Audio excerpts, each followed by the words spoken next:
Mark, we got to start off with Snap. You describe what Snap is facing as a perfect storm, yet you are maintaining your overweight rating on Snap. So my question is, how are they positioned to overcome this perfect storm, and how long will it take them? In terms of how long, it could take them 3 to 12 months. This is going to be an issue across the industry. I guess one of the reasons, Julia, we're sticking with the outperform rating, and we may be wrong in this, is that we think this is a sector issue, not a company-specific issue. I may have given them too much of a pass in our note. I may be giving them too much of a pass now. Look, we knew IDFA was coming. This company didn't seem to be well enough prepared for that. So there's a little bit of an execution challenge at the company, in addition to other issues that it's facing. Sorry. So what about Facebook? How do these results change your outlook on what we're going to hear from Facebook on Monday? So look, we highlighted this as, we think this perfect storm comes after Facebook too. Companies that have very substantial mobile advertising exposure, direct response exposure, app and retail advertiser exposure. I mean, that's Snapchat, and it's also Facebook. Facebook's hedges, however, is that it's just a much bigger advertising platform. There are millions of advertisers, 10 million advertisers on Facebook's, and so that there's probably greater density. You'll probably have less pricing pressure at Facebook.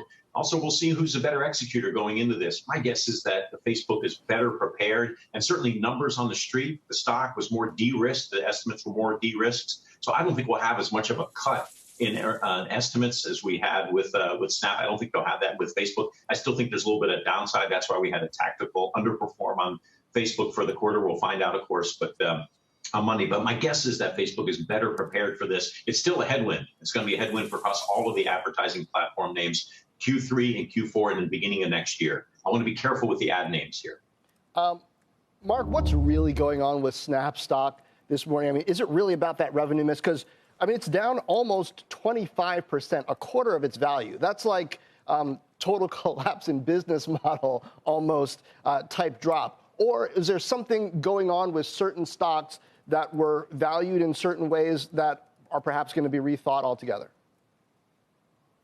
I don't know if it's the latter so much as the first one. Look, John, you know as well as I do, estimates come down double digits, stocks go down more than that. And you've got a high multiple name like this, the trading at 20 times price to sales, you go into an earnings and you cut estimates by 10% at least, stocks are going to correct materially. Now, I would have thought that the stock would have held it maybe down 20% versus a down 25%, but I'm nitpicking here.